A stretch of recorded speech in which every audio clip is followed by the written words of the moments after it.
Halo, assalamualaikum warahmatullahi wabarakatuh. Selamat siang, healthy people. Jumat siang sebelum jam Jumatan. Sebelum jam Jumatan karena sesi ini akan sesi semua orang gitu ya.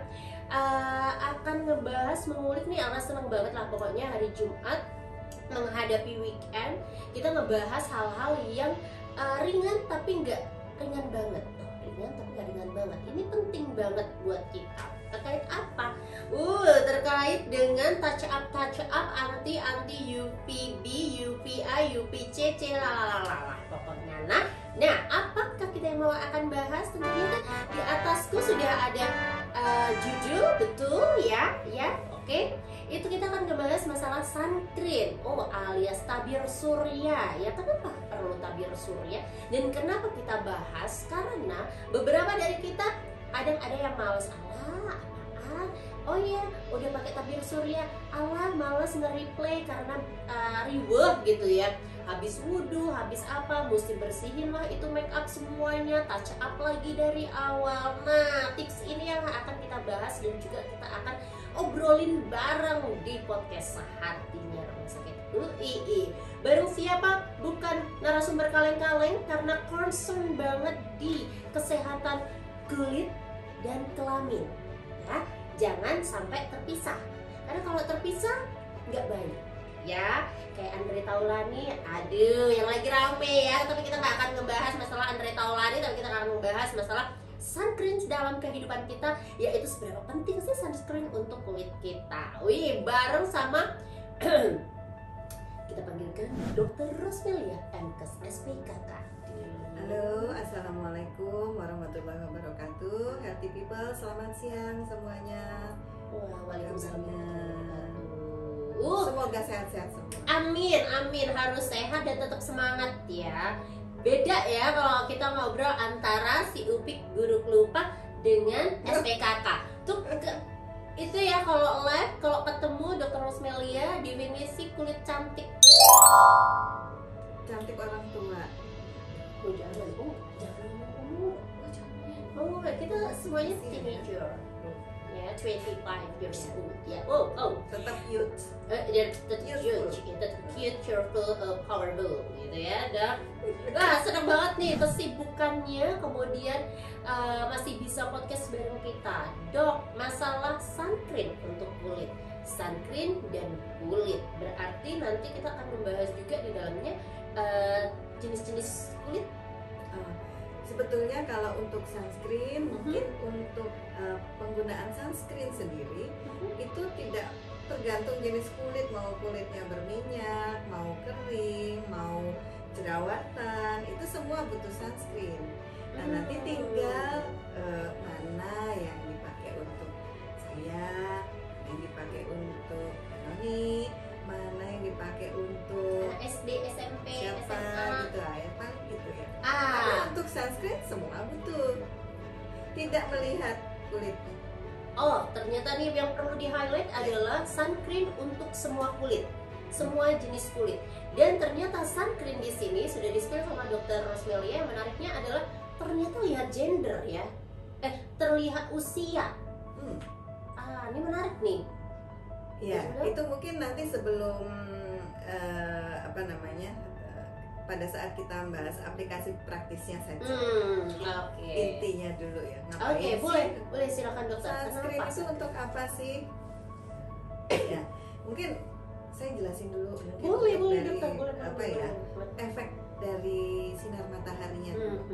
Sinar matahari itu gimana efeknya buat kulit? Ya, jadi cahaya matahari itu kalau kena kulit tentu menimbulkan reaksi di kulit. Nah, itu ada yang efek akutnya, ya, ada yang dia efeknya yang kronik, jangka panjang. Nah, efek akutnya itu macam-macam, dia mulai dari tingkatan molekulernya itu menyebabkan perubahan di kulit, ya, macam-macam. Misalnya kalau gejala klinisnya yang kita lihat mungkin kemerahan, ya, kalau habis ke pantai misalnya ya, jadi terpapar matahari agak lama, itu mungkin kulitnya ada yang langsung merah-merah, ya. yang walaupun tidak merah tapi kemudian menjadi kecoklatan, jadi tambah coklat ya. Lalu di aspek molekulernya ternyata bahwa sinar matahari itu menyebabkan perubahan pada respon imun kita. Nah itu yang kemudian menyebabkan mungkin yang punya herpes itu kumat ya, jadi ada efeknya ke situ. Nah tapi ada yang bagusnya nih, kalau tadi kan kayaknya jelek-jelek semua tuh ya. Yang bagusnya, yang pertama tentu yang sudah kita tahu dari dulu, sinar matahari itu diperlukan untuk mengubah provitamin D di kulit menjadi vitamin D yang bentuk aktif. Nah itu penting sekali ya, karena kekurangan vitamin D itu juga akan menyebabkan berbagai gangguan. Nah terus ada satu lagi nih buat yang darah tinggi ya, itu ternyata bahwa paparan sinar matahari itu juga bisa menyebabkan penurunan tekanan darah. Jadi kalau ibu-ibu, bapak-bapak gitu yang sudah mulai hipertensi nih, itu biasanya kan saran dokter itu jalan santai tiap pagi. Nah, usahakan mungkin paling tidak setengah jam di bawah sinar matahari. Ya jangan kelamaan juga, kalau kelamaan nanti kulitnya gosong jadi. Nah, itu yang tadi efek berikutnya. Oh, efek akutnya. Nah, dalam jangka panjang ya, jadi tadi perubahan dalam biomolekuler di kulit itu bisa menyebabkan penuaan kulit. Nah, ini akan berbeda dari penuaan yang terjadi karena usia ya. Jadi kalau istilahnya kita ada photo aging, ada biologic aging. Biologic aging itu ya memang ya usianya 60 ya, sesuai dengan usianya 60 gitu kulitnya. Tapi kalau yang photo aging ini gambarannya berbeda ya.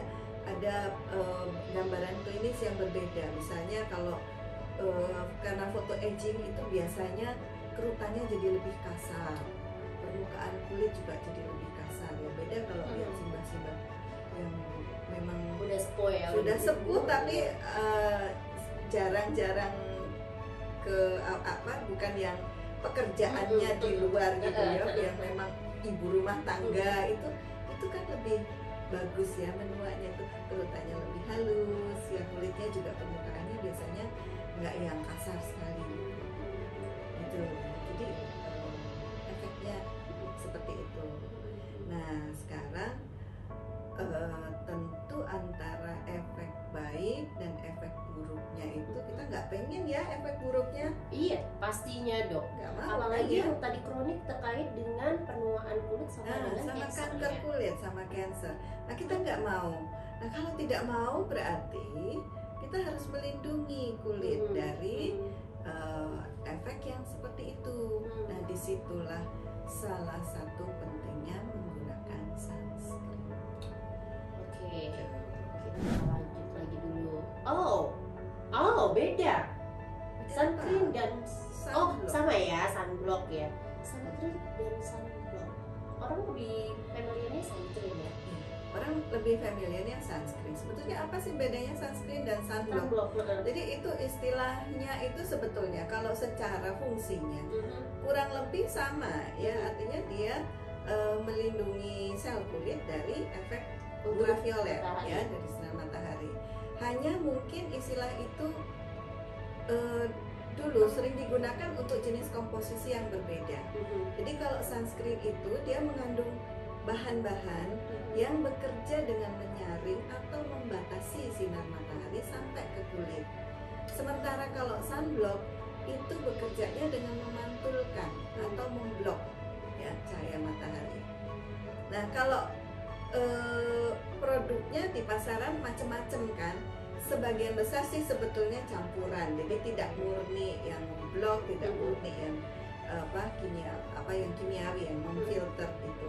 Tetapi kalau dia lebih banyak komposisinya itu yang fungsinya tadi memantulkan atau memblok, itu biasanya kesannya sunblock itu jadi lebih tebal, white cast ya, gitu kali ya betul ya. Jadi kayak ada white cast putih gitu.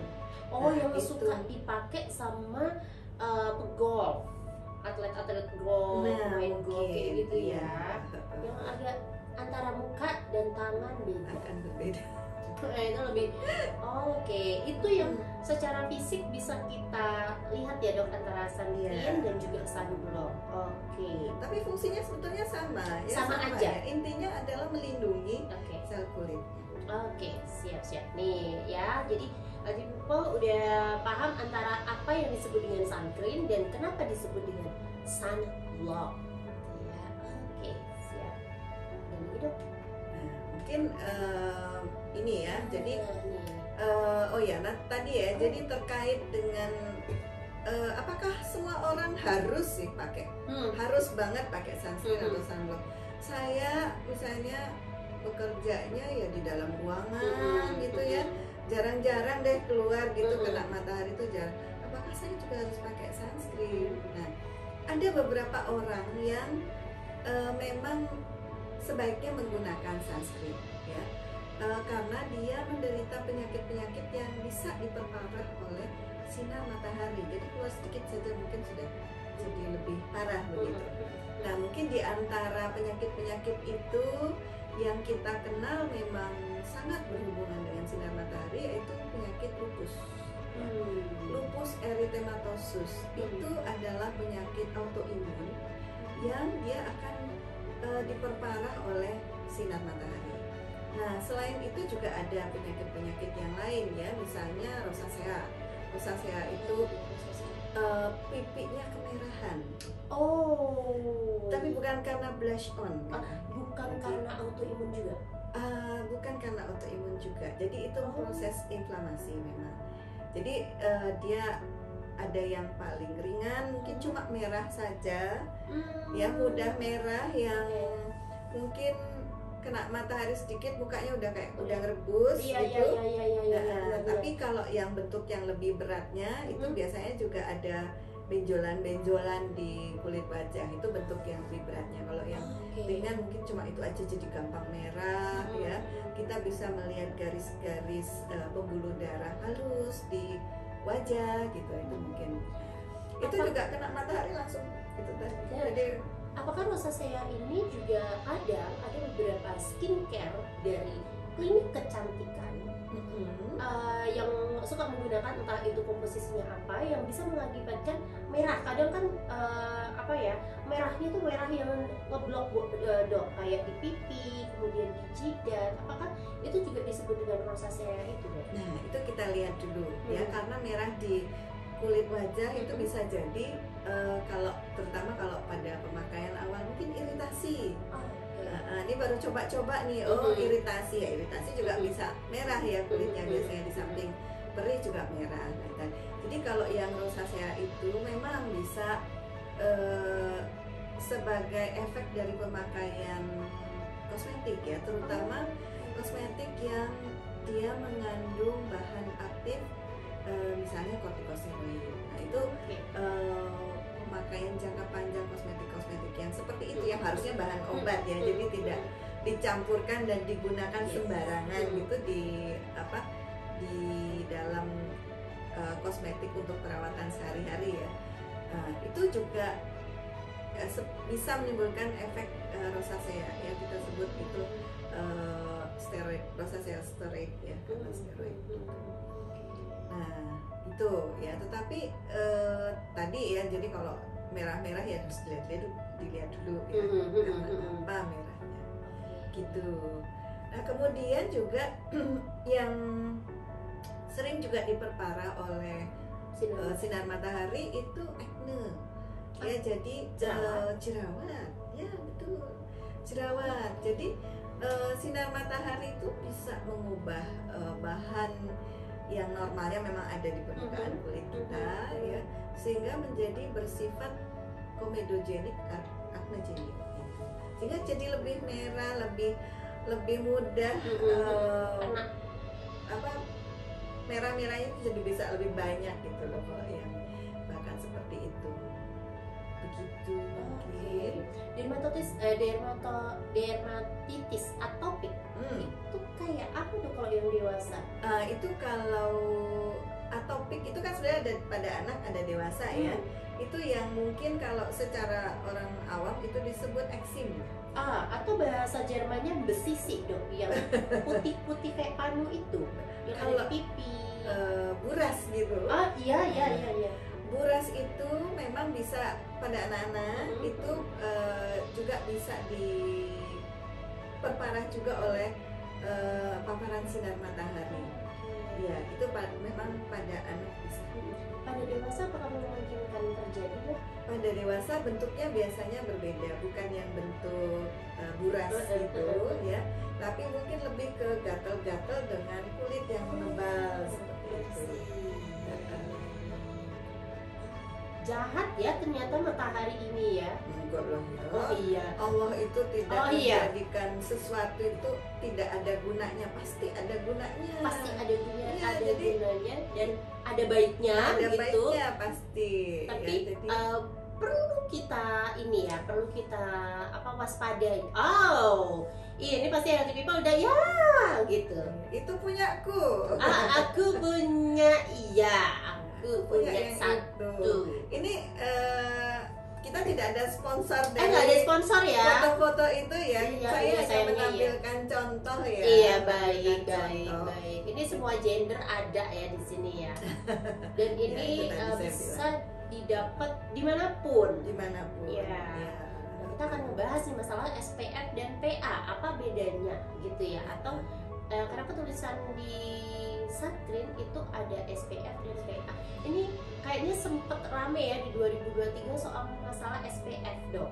Waktu itu kan ada nih brand sunscreen ternama, ternyata SPF-nya cuma diklaim yang klaimnya 50++, ternyata saat diuji itu hanya under dari 50 kayak gitu, 30 kayak itu. Malah ada yang kadang nggak ada sama sekali. Nah ini kita bahas nih dok agar kita tahu dan tepat penggunaan sunscreen untuk kulit kita. Ya, jadi SPF itu apa? Jadi SPF itu kalau kepanjangannya itu Sun Protection Factor. Dia menunjukkan tingkat perlindungan terhadap radiasi UVB. Nah, pengukurannya ini bisa di laboratorium, bisa pada manusia langsung. Kalau pada manusia, angka ini menunjukkan berapa kali dari dosis normalnya si kulit yang dilindungi itu sampai muncul merah. Jadi misalnya nih, kalau misalnya dengan dosis ultraviolet 100 ya, tidak pakai sunscreen itu dia 5 menit sudah merah. Nah, kalau dia menggunakan SPF misalnya 20 gitu. 20 kali 5 menit dia tahan dengan dosis 100 itu sampai merah gitu, baru merah gitu. Jadi itu menunjukkan tingkat perlindungannya, tingkat si sun protectionnya ini ya. Nah ini berbeda antara UVA dengan UVB. Kalau UVA itu standarnya ditunjukkan dalam bentuk PA ya, Protection Grade of UVA ya. Jadi dia menunjukkan tingkat perlindungan terhadap radiasi ultraviolet A. Nah ini bisa berbeda-beda karena biasanya tergantung pada bahan yang dipakai ya. Ada beberapa bahan mungkin yang dia tingkat perlindungan terhadap UVA-nya lebih tinggi. Ada yang bisa dua-duanya, UVA dan UVB. Ada yang mungkin UVB saja. Ya memang sebagian besar campuran ya, Basia sudah campuran. Itu klaim yang tingkat SPF yang diklaim oleh beberapa produk farmasi ada atau produsennya ya, itu yang dicantumkan di kemasan ya, itu seharusnya sudah melalui pengujian tadi gitu. Itu kalau tidak sesuai ya dipertanyakan ini apakah produsennya ini overclaim ya, klaimnya berlebihan gitu, atau memang sudah sesuai dengan hasil pengujian. Oke dok, apakah memungkinkan dalam satu produk itu ada SPF-nya katakanlah 50++, ditambah dengan PA-nya yang tinggi gitu, PA-nya yang tinggi ya. Jadi sebetulnya cukup banyak ya. Umumnya kalau dia tingkat perlindungannya terhadap UVB itu tinggi, tingkat perlindungannya terhadap ultraviolet A juga tinggi. Kita bisa lihat ya. Mungkin silahkan memperhatikan sunscreennya masing-masing. Iya, betul. Sehingga biasanya kalau yang tingkat perlindungannya 30 ke atas atau 50 ke atas SPF-nya, itu PA-nya paling tidak 3+ ya. Paling tidak 3+ ya. Ada yang 2+ ya, tapi tidak baik. Tapi kalau yang di pasaran yang cukup bagus itu paling tidak kalau SPF-nya 30+ ya, PA-nya ya 3+ paling tidak. Itu yang paling bagus. Itu bukan paling bagus. Paling direkomendasikan. Minimal direkomendasikan. Oh, Nanti kita lihat. Wow. Ini ya, warna-warni ya. Jadi ya. Kapan sih kita harus menggunakan tabir surya? Ya. Kalau malam hari, apakah kita perlu menggunakan sunscreen? Bobo-bobo cantik. Kayaknya enggak ya. Jadi enggak ya, enggak perlu ya. Kemudian kalau kondisi langit sedang berawan gitu, walaupun tengah hari gitu, apakah kita perlu juga menggunakan sunscreen? Ya. Nah itu ternyata banyak bergantung pada posisi ya. Jadi lokasi di Khatulistiwa juga ya, di samping kondisi cuaca lokal ya, sehingga secara global ini ada kesepakatan untuk ada kode-kodenya kapan harus menggunakan tingkat perlindungan diperlukan ya, kapan saya tidak perlu. Nah ini ada yang disebut UV index ya. Jadi UV index itu adalah besaran dari sinar ultraviolet matahari, dari matahari itu yang mencapai permukaan bumi. Nah, yang mencapai permukaan bumi ya. Jadi kuncinya di situ, mencapai permukaan bumi seberapa banyak. Nah, jadi tentu ini juga akan bergantung pada kondisi atmosfer di atas dan juga lokasi wilayah. Kita kan wilayah kita ini di Khatulistiwa ya. Khatulistiwa itu selalu ya mau mataharinya lagi agak miring ke utara, mau agak gitu, miring ke selatan sedikit mesti kena. Jadi mesti banyak ya. Jadi rata-rata kita di Indonesia itu sebetulnya di tengah hari ya umumnya berkisar antara 7 sampai tengah 10 ya mungkin ya. Jadi bisa dibilang kalau kita berada di Indonesia kita selalu disarankan untuk menggunakan perlindungan terhadap sinar matahari, terutama di jam-jam di mana sinar matahari itu intens ya, antara jam 10 sampai jam 3 sore ya, itu yang mungkin paling tinggi ya ultraviolet yang sampai ke bumi gitu ya. Jadi kalau di tabel ini mungkin bisa kita lihat kodenya itu merah ya, artinya di sini risiko bahayanya sangat tinggi. Nah kita lihat ini rekomendasinya ini memang secara umum ya, tapi ini saya ambil dari websitenya BMKG ya. Sarannya adalah menggunakan pakaian pelindung, topi lebar, kacamata hitam, dan tabir suryanya SPF 30 ke atas ya gitu ya. Artinya kalau kita memang aktivitas di luar ruangan pada jam-jam itu intens sekali, bukan cuma sunscreen yang dipakai ya, tapi juga bentuk perlindungan yang kacamata ya, terutama kalau misalnya di dekat pantai atau di lautan atau di tempat yang pantulan mataharinya juga tinggi ya, termasuk di padang pasir ya, di area yang semuanya areanya itu aspal ya, seperti di jalan raya ya, terus parkiran pesawat, makanya juru parkir pesawat itu apa namanya? Iya. Itu harus selalu menggunakan. Kalau lapangannya namanya apron ya. Juru parkirnya aporer mungkin ya. Oh, Silakan yang tahu istilahnya juru parkir pesawat bisa komen mungkin. Jadi itu selalu pakai kacamata, atau beberapa orang mungkin public figure yang kok lebih banget sih pakai kacamata, itu ternyata adalah salah satu melindungi dari cahaya matahari yang berlebih. Mata ya, karena mata juga akan terpengaruh. Akan lebih kering ya dok ya kalau banyak cahaya matahari. Di permukaan dia bisa lebih kering, dan sebetulnya juga mungkin sampai intensitas tertentu juga bisa merusak retina. Tuh ya.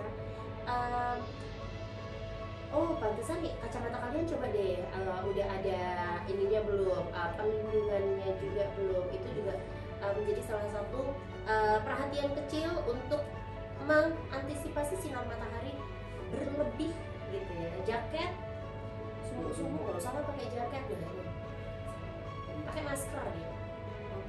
Tapi kan helm dok, bagi yang naik motor. Oh iya, helm. Ya. Oke, ini wajib memakai tabir surya. Oke, siapa saja? Nah, oke dok, yang kita tunggu. Ya, tadi berkait dengan dampak sinar matahari terhadap kulit dan terhadap penyakit-penyakit ya. Jadi ada beberapa yang memang wajib ya pakai tabir surya setiap kali harus keluar ya.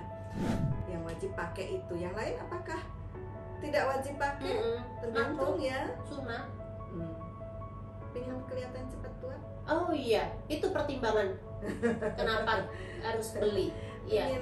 Itu dong. Bintik-bintik hitam, kayaknya ya itu kan tandanya ya. Jadi, jadi itu adalah apa ya? Biasanya alasan kita kenapa kita membeli sunscreen atau menggunakan sunscreen ya. Biar tidak tua. Itu penting tuh. Terima kasih loh dok. Ya, jadi sunscreen itu bukan perlindungan utama ya terhadap sinar ultraviolet.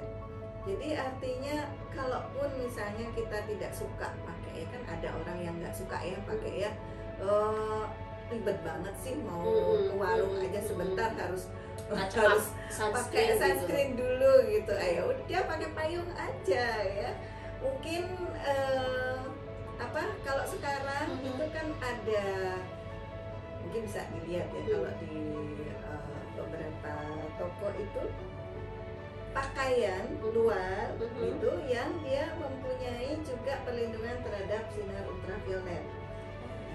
Ada UPF istilahnya ya. Jadi itu beberapa merek tidak usah saya sebut. Jangan, karena kita nggak dibayar. Begitu. Ya, jadi itu ya. Jadi dia memang melindungi sinar, pakaian yang dipakai itu juga melindungi dari sinar matahari. Jadi kalau keluar memang disarankan adalah pakai baju lengan panjang, celana panjang ya, untuk melindungi yang area yang ya bisa ditutup pakaian. Tapi kalau misalnya kayak wajah gitu, nah itu mungkin sarannya adalah gunakan payung atau topi yang lebar, jadi depannya lebar, itu untuk sebagai perlindungan. Mungkin ini yang agak berbeda dari pandangan yang diketahui selama ini ya. Kita berpikir bahwa pakaian hitam tuh nyerap matahari, tetapi ternyata pakaian berwarna gelap itu perlindungannya terhadap ultraviolet itu lebih baik. Oh, kebalikan ya.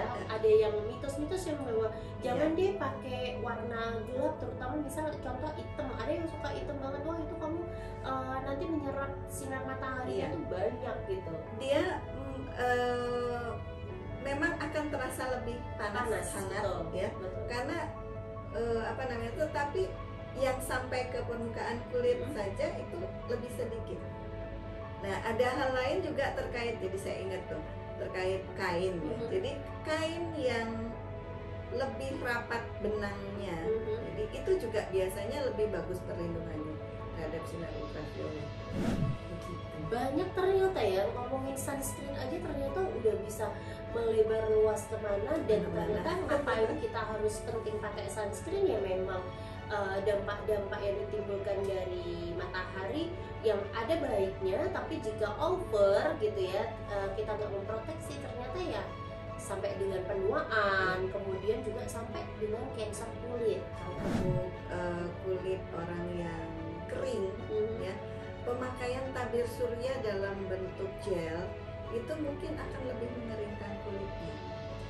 Itu ya, jadi itu secara umum mungkin untuk bentuk sediaan kan. Kalau sunscreen itu sekarang kan bentuknya macam-macam, ada lotion, ada krim, ada stick sekarang, ya, ada serum, ada spray, ada juga yang bentuk bedak, ya biasanya itu. Kemudian apa namanya? Ada yang sudah terformulasi dalam satu sediaan dengan kosmetik dekoratif. Jadi betul. sudah masuk di foundation, di cushion, ya. Nah, BB cream, ya itu semua sebetulnya sudah mengandung tabir surya yang melindungi sinar matahari, sudah mengandung sunscreen terintegrasi di situ. Nah, terus kita memilihnya gimana? Apakah sendiri-sendiri? Nah, jadi kalau saran saya tadi ya, pilih sesuai keperluan dan jenis kulit. Jadi misalnya kalau bentuk bedak ya, bentuk bedak itu tidak lama nempelnya, jadi dia mudah sekali hilang. Nah, tetapi ini mungkin lebih praktis kalau dibawa-bawa ya. Jadi itu mungkin kalau untuk touch up mungkin masih bisa ya. Cushion ya itu juga sudah bentuk yang praktis ya. Kalau cushion mungkin dari awal itu bisa dipakai. Jadi dari pagi, nanti siang touch up-nya dengan cushion juga itu sudah cukup melindungi saya kira. Nah, tapi kalau misalnya itu untuk wajah ya, kalau misalnya untuk badan ya, untuk lengan ya, untuk yang suka lari pagi mungkin ya pakai celana pendek itu kaki ke bawahnya itu mau dilindungi apa, nah itu mungkin lebih baik pilih sunscreennya yang bentuknya lotion, lebih mudah dioleskan. Karena